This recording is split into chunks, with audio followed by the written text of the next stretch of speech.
ఓం నమ శివాయ. భారత్ మాతా శివశక్తి అవతార్ శివ్ బాబా వాణి. తేదీ 15/2/2026, పూర్వ తేదీ 12/9/2022.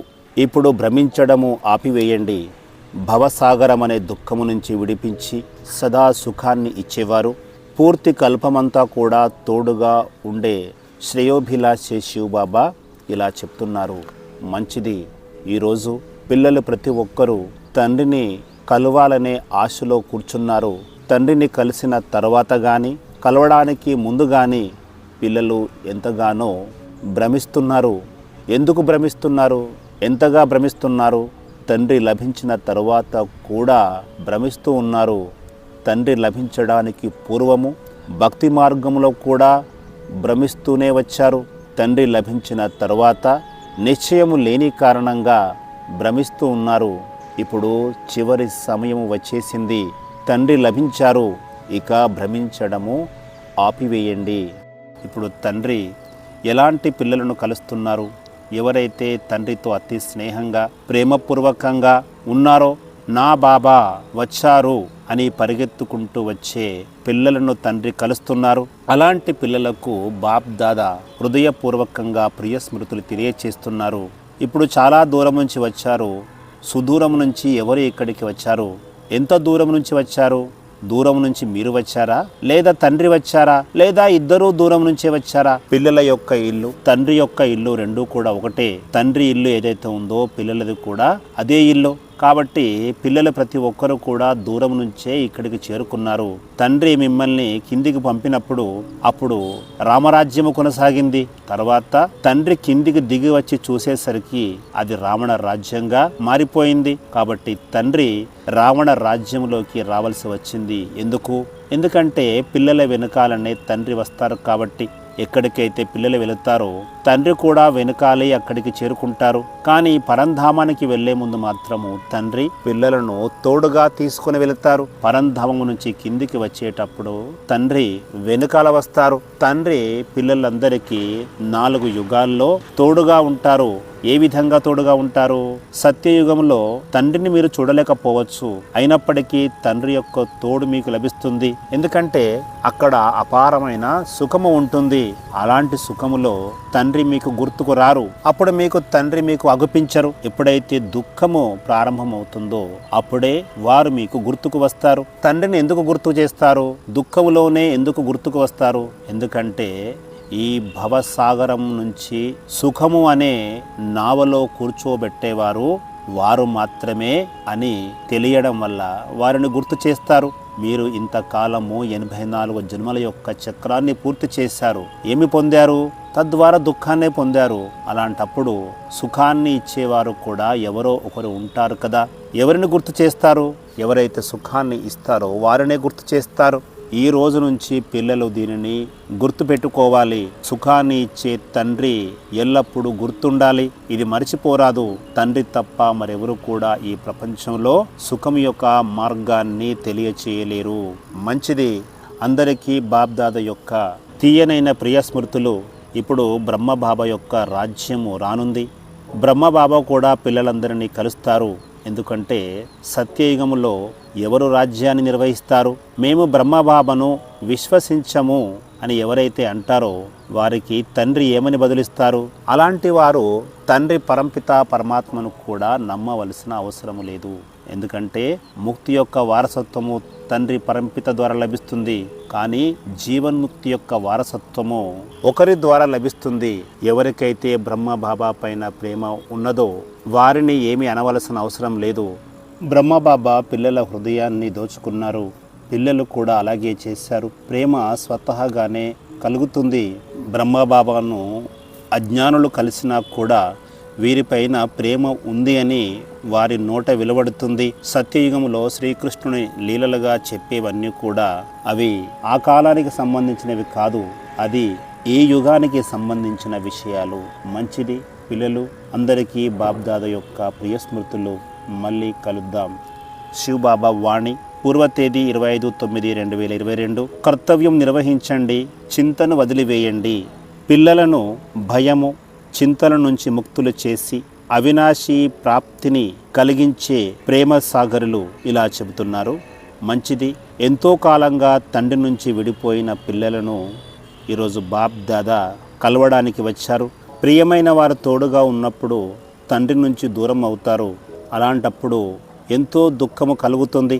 కానీ ఇక్కడ తండ్రి సుఖాన్ని ఇచ్చేవారు తండ్రి నుంచి విడిపోయి చాలా కాలమైనట్లు అనుకోకుండా తెలుసుకున్నాము. నా తండ్రి నన్ను కలవడానికి వస్తున్నారు. అలాంటి సందర్భంలో మనస్సులో ఎలాంటి ఆలోచనలు కలుగుతాయి, ఎలాంటి ఆలోచనలు చేస్తారు? ఎప్పుడో విడిపోయిన తోడు మళ్ళీ దొరుకుతున్నారు అనే ఆలోచన కలుగుతుందా? దాని సంతోషము అనుభూతిలోకి వస్తుందా? మా కొరకు ఏమి తీసుకొని వస్తున్నారు, వారి నుంచి ఏమి కోరాలి అనే విషయాల గురించి సంతోషము కలుగుతుందా?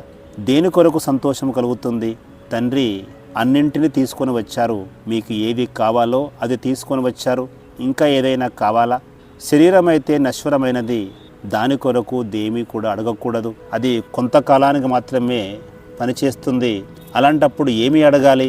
ఒకవేళ ఈ ప్రపంచంలోనే తోడును కోరుకున్నట్లయితే వారు కూడా నశ్వరమైన వారే, వారు కూడా సమాప్తమైపోతారు.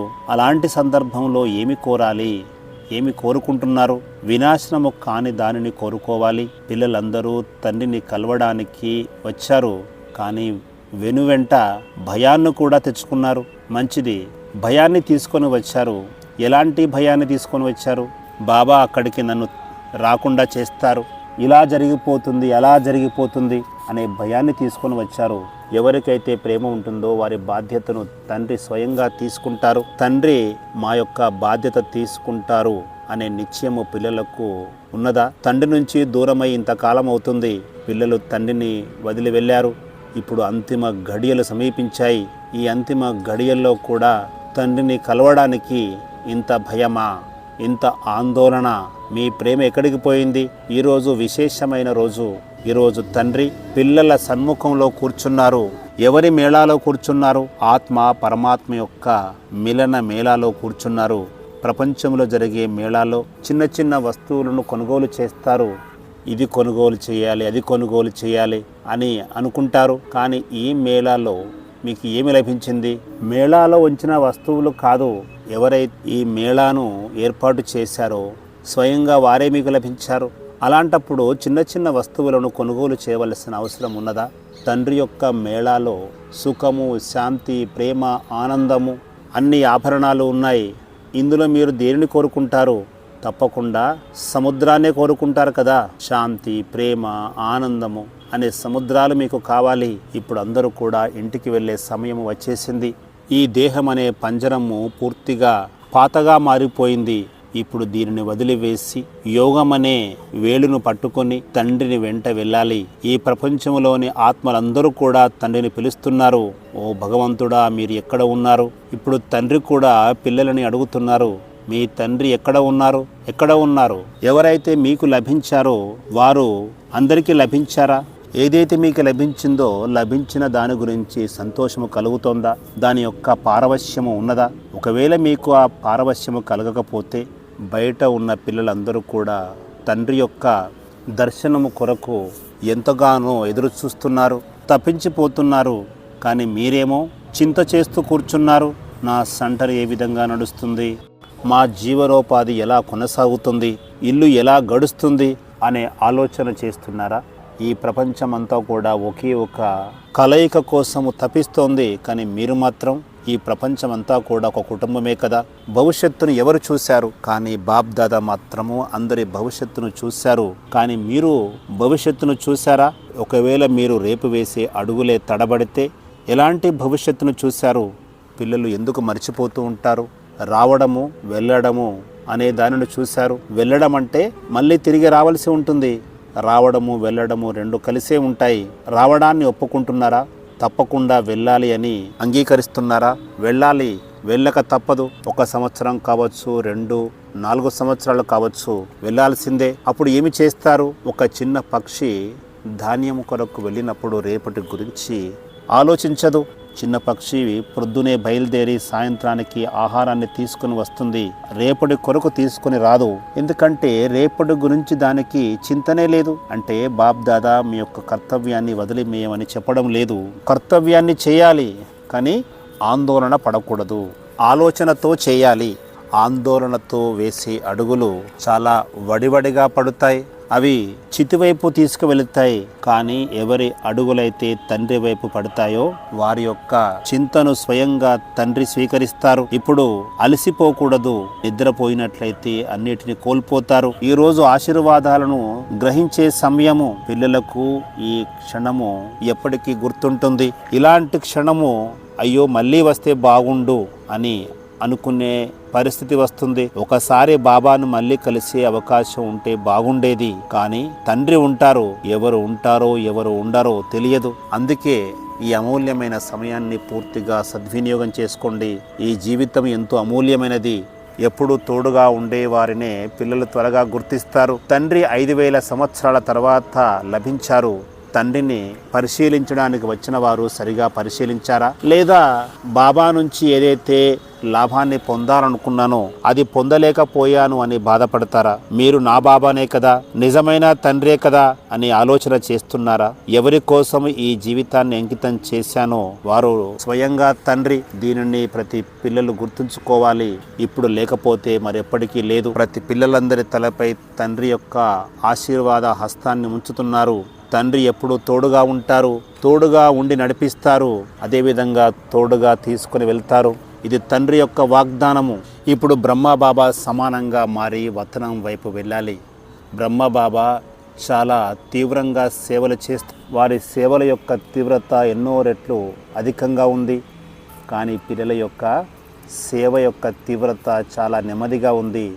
మీరు కేవలం మీ స్థానం గురించి, మీ యొక్క సెంటర్ గురించి మాత్రమే ఆలోచిస్తారు. మీకు నలువైపులా ఉన్నవారికి మాత్రమే పరిచయాన్ని ఇవ్వాలనుకుంటారు.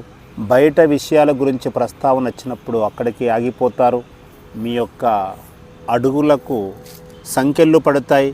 విశ్వం అనేది ఒక పరివారమే కదా, దానిని ఎవరు అంగీకరిస్తున్నారు? విశ్వమంతా ఒకే కుటుంబము కదా. అలాంటప్పుడు ఇప్పుడు ఏమైంది? ఆ పరివారం ఎక్కడికి వెళ్ళిపోయింది? విశ్వమంతా ఒకే కుటుంబము అనేది మాట మాత్రమేనా? హృదయపూర్వకంగా చెప్పండి, ఈ విశ్వమంతా కూడా ఒకే కుటుంబము అని. ఇది నా కుటుంబము. వీరందరూ కూడా నా కుటుంబంలోని సభ్యులు. ఈ సృష్టిలోని ప్రతి ఆత్మ నా కుటుంబంలోని సభ్యులుగానే భావించాలి. అందరూ కూడా హృదయపూర్వకంగా చెప్పండి, ఈ విశ్వమే నా యొక్క పరివారము. ఈ పరివారానికి తండ్రి పరంపిత, వారే నా తండ్రి, వారే నా తోడు. పిల్లల పట్ల తండ్రికి ఏమాత్రము సంకోచము కానీ, ఈర్ష్య కానీ, అసూయ కానీ ఉండదు. ఇప్పుడు ఇలాంటి పరిశీలన చేసుకోండి. తండ్రి ఏ విధంగా ఉన్నారో నేను ఆ విధంగా అయ్యానా? ఇంత మాత్రము చాలు. ఈ మాత్రము చేస్తే సరిపోతుంది. ఆ తండ్రి ఎలా ఉన్నారో నేను ఆ విధంగా ఉన్నానా? మంచిది పిల్లలు, మళ్ళీ కలుద్దాం. ఇప్పుడు మీ యొక్క బ్రహ్మబాబా అంటే ఆదిపిత అంటే ఈ యుగములోని ఫరిస్తతో మిలనము జరపండి. వరదానము సఫలత మూర్తు భవ. బాబ్దాదాకు క్వాలిటీ ఇష్టమనిపిస్తుంది. క్వాలిటీ బాగున్నట్లయితే క్వాంటిటీ కూడా ఎక్కువగానే ఉంటుంది. మీరు శ్రమిస్తూ ఉండండి. సఫలత అనేది మీ యొక్క జన్మసిద్ధ అధికారము. అన్ని సంకల్పాలను వదిలివేసి ఒకే సంకల్పం చేయండి. నేను కల్పము విజయీ ఆత్మను. విజయము నా యొక్క జన్మసిద్ధ అధికారము. అప్పుడు మీకు సఫలత లభిస్తూనే ఉంటుంది. సంకల్పము చేయగానే సఫలత లభిస్తుంది. ఇంతకు మించి ఎక్కువగా ఆలోచించకండి. ప్రణాళిక వేసుకోండి. కానీ కమల పుష్ప సమానంగా తేలికగా ఉండండి.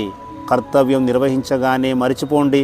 ఎంతవరకైతే మీరు ఒకే సంకల్పంలో నిమగ్నము కాగలుగుతారో అంతవరకు మీకు టచింగ్ లభిస్తూనే ఉంటుంది. అధిక సంకల్పాలు చేసినట్లయితే తండ్రి నుంచి లభించే సహాయంలో మిక్సప్ జరిగిపోతుంది. అందువల్ల ఒకే సంకల్పం చేయండి. నేను తండ్రి వారిని, తండ్రి నావారు, నేను నిమిత్తంగా ఉన్నాను. ఇలాంటి సంకల్పం ద్వారానే మీకు సఫలత తప్పకుండా లభిస్తుంది. ఓం నమః శివాయ. ఓం నమః శివాయ. ఓం నమః శివాయ. ఓం నమః శివాయ. ఓం నమః శివాయ. ఓం నమః శివాయ. ఓం నమః శివాయ. ఓం నమః శివాయ. ఓం నమః శివాయ. ఓం నమః శివాయ. ఓం నమః శివాయ. ఓం నమః శివాయ. ఓం నమః శివాయ. ఓం నమః శివాయ. ఓం నమః శివాయ. ఓం నమః शिवाय ओम नमः शिवाय ओम नमः शिवाय ओम नमः शिवाय ओम नमः शिवाय ओम नमः शिवाय ओम नमः शिवाय ओम नमः शिवाय ओम नमः शिवाय ओम नमः शिवाय ओम नमः शिवाय ओम नमः शिवाय ओम नमः शिवाय ओम नमः शिवाय ओम नमः शिवाय ओम नमः शिवाय ओम नमः शिवाय